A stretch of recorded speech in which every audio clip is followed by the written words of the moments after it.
கட்சி ஏன் கட்சி நீ இருக்குன்னா வெளியே போடா நீ பேச முடியாடா வெளியே போற நாயன்ட்டாரு சாட்டைக்கு வரணும் அடிக்க ஓடிடும். நான் அப்படித்தான் இருப்பேன் இப்படித்தான் இருப்பேன் கொம்பாதி கொம்பனா இருந்தாலும் வெளியில போனதான் சொல்லணும். ஏன்னா இது வெகு தூர பயணம். அதுல போயிட்டு அவர் சர்வாதிகாரியா இருக்கிறாரு அப்படின்னு போ நீ போய் சர்வாதிகாரம் இல்லாத போய் இருந்துக்க போய் ஒன்று யாரு வேணாம். இன்னைக்கு 40 மாவட்ட கலந்தாய் கூட்டம் நடந்துச்சு. பொறுப்பாளர்களுடைய கலந்தாய் கூட்டம் திருநெல்வேலியில.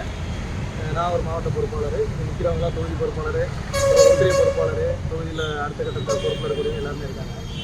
இன்றைக்கி கூட்டம் நடக்கும்போது கூட்டம் ஃபுல்லாக அண்ணன் பேசி முடிக்கும் போது நாங்கள் ஒரு கருத்து சொல்லணும்னு எந்திரிச்சோம்.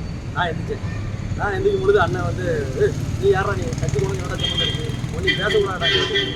நான் முதல்ல என்ன பிரச்சனை அப்படின்னு கேட்க சாதி ரீதியாக ஒருங்கிணைக்க அப்படின்னு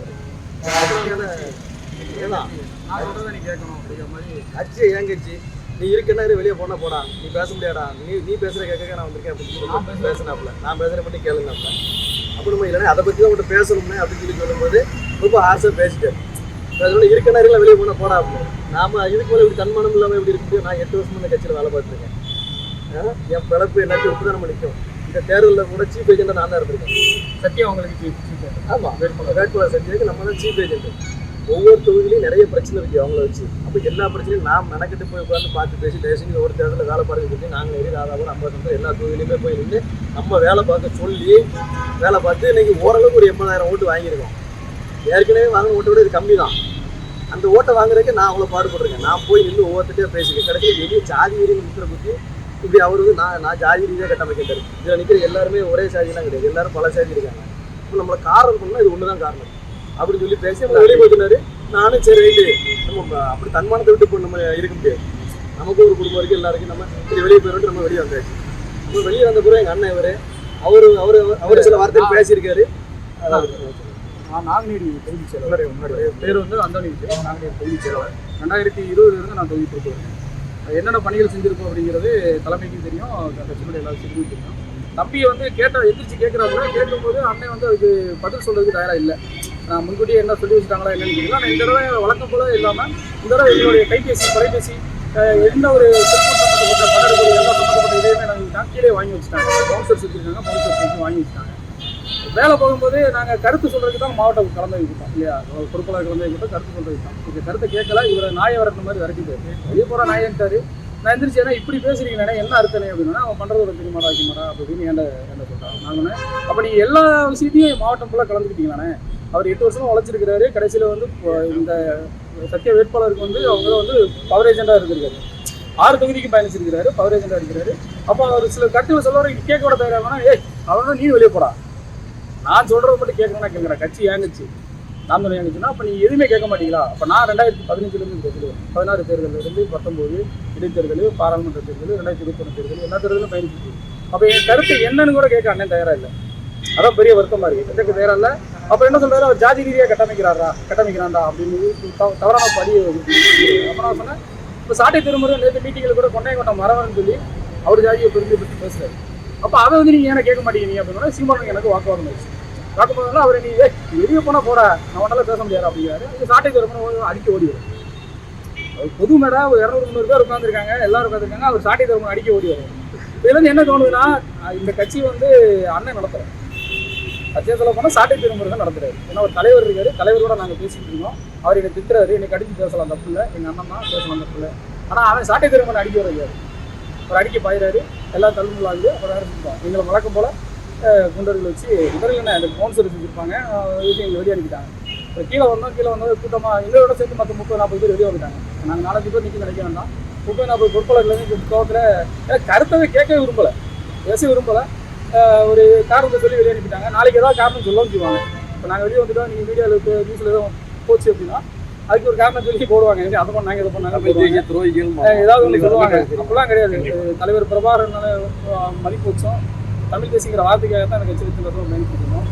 நீங்கள் திருநெல்வேலி மாவட்டம் இதுக்கப்புறம் இது வந்து கட்டமைப்பு வலுப்படுத்தி போகுமாலாம் உறுதியாக கிடையாது. ஏன்னா நீங்கள்லாம் பாருங்க அந்த ஃபோட்டோ, இந்த ஃபோட்டோவில் பார்த்தா இந்த அம்மாவும் இந்த திருநெல்வேலி மாவட்டத்தை பொறுத்தவரை இந்த அம்மாவும்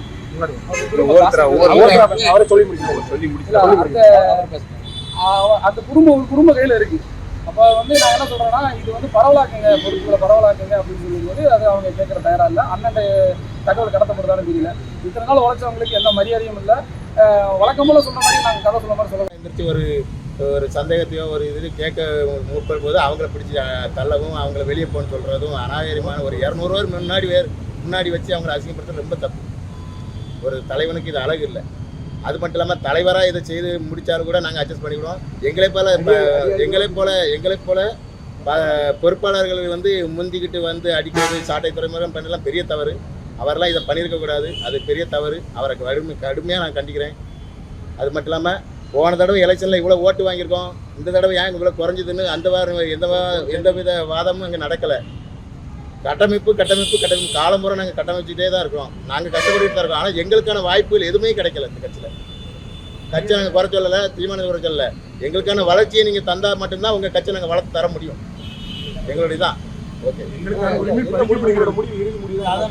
எது முடிவு எங்களுக்கு இருக்கிறவங்களை மட்டும் சேர்த்துக்கிறாரு. ஒரே சொன்னோம்னா இவங்க இருக்கிறது வர இந்த இவங்க வேட்பாளர் இவங்க வீட்டுக்காரர் இவங்களும் இருக்க வர இந்த குடும்பம் இருக்க வர திருநெல்வேலியில நாம் தமிழர் கட்சி ஒரு அடி கூட வளராது. இவங்க அழிக்கிறதுக்காக வந்தவங்க தான். நாங்க தமிழ் தேசியத்துக்காக வந்தோம். ஆனா இவங்க அதுக்காக வரல. நாம் தமிழர் கட்சியை அழிக்கிறதா அவங்களோட அஜெண்டா.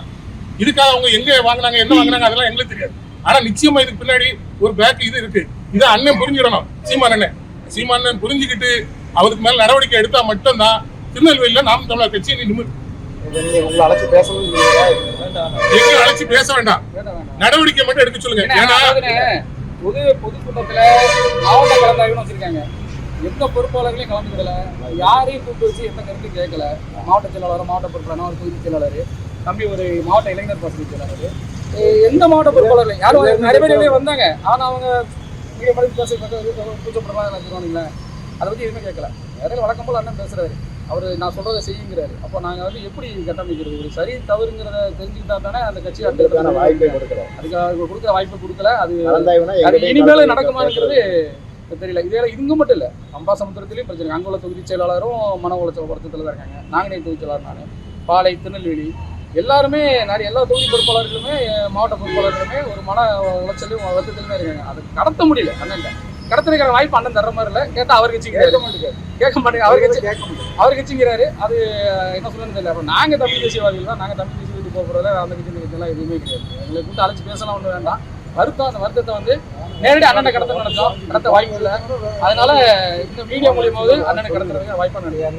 எலெக்ஷன் வேட்பாளர்லாம் இப்போ தேர்வு பண்ணிட்டாங்களா? இது வந்து அடுத்து வர்ற தேர்தலுக்கு இல்லை, சண்டை நடந்தாலும் ஒரு அறிவிச்சிருப்பாங்க. அது யாரை அறிவிக்கிறாங்கன்னு தெரியல. கன்னியாகுமரியில் அறிவிச்சாங்க இல்லையா, அது மாதிரி அறிவிக்க வாய்ப்பு இருந்திருக்கலாம். அதனால நாங்கள் சலசலப்பு வந்ததுனால அப்படியே நினைவுச்சு மீட்டிங் நினைவுச்சு. பேர் சொல்லுங்க. என்னோட பேர் அந்தோனி, நாங்குநேரி தொகுதி செயலாளர். 50 பேர்ட்டையும் பேசிட்டு தான் நம்ம என்ன செய்ய முடிவு பண்ணுறோம். ஏன்னா ஒரு தனிப்பட்ட ஆளை நம்ம முடிவு பண்ண முடியாது. பேசிட்டு நம்ம நாளைக்கும் நாளாக திரும்ப நாங்கள் என்ன செய்யணுங்கிற முடிவு பண்ணுவோம். அது என் கட்சி பிரச்சனை. அது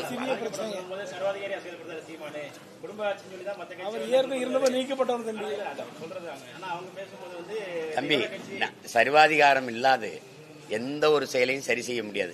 நீங்களும் தெரிஞ்சுக்கிறீங்க எல்லாரும். நம்ம கட்சின்னா அதை பேச வேண்டியதில்லை தம்பி. இங்க பாருங்க தம்பி, சர்வாதிகாரம் இல்லாத எந்த செயலும் நேர்மையா இருக்குது. இது நான் இல்லை, உலகம் முழுமைக்கு இருக்கிறது. ஏன்னா எங்க ஐயா இறையன்பு எழுதின புத்தகங்களை படிங்க. ஒரு சர்வாதிகாரி, ஒரு நேர்மையாளன் சர்வாதிகாரியாத்தான் இருக்க முடியும். உங்களுக்கு ஒரு சர்வாதிகார காட்டட்டா, எங்க தாத்தா காமராஜ், நேரு போன்ற மிகச்சிறந்த ஆட்சியாளர்கள் எல்லாரும் அன்பான சர்வாதிகாரியாத்தான் இருந்திருக்காங்க. ஒரு ஆசிரியர் படிக்காத மாணவர்களுக்கு பாடம் மனசுலேயே இல்லைன்னா 10 முறை இது வீட்டு பாடமா எழுதிட்டு வான்னு சொல்றது மாணவன் பார்வையில சர்வாதிகாரமா தெரியும். ஆனால் ஆசிரியர் பார்வையில் அது மாணவனின் நலனா தெரியும். இப்போ எது முக்கியம்ன்றீங்க? ஒரு குழந்தை சாக கிடக்கு, என் கையில் அதை காப்பாற்றுற ஊசி மருந்து இருக்கு. போட்டா குழந்தைக்கு வலிக்கும், போட்டா தான் குழந்தை பொழைக்கும். வலியை பொருள்படுத்தி நான் போடாமல் போட்டா இல்லை வலியை பொருள்படுத்தாமல் போட்டு காப்பாற்றட்டா? இப்போ என்ன செய்யணும்? கட்சினா அப்படி கிடையாது தம்பி, கட்சினா அப்படி கிடையாது. ஒரு விதி இருக்கு, ஒரு முறை இருக்கு. எந்த ஒரு இயக்கத்தின் இயங்கியலுக்கும் ஒழுங்கியல்னு ஒன்று இருக்கு. அது கட்டுப்பட்டு இருந்தா தான்.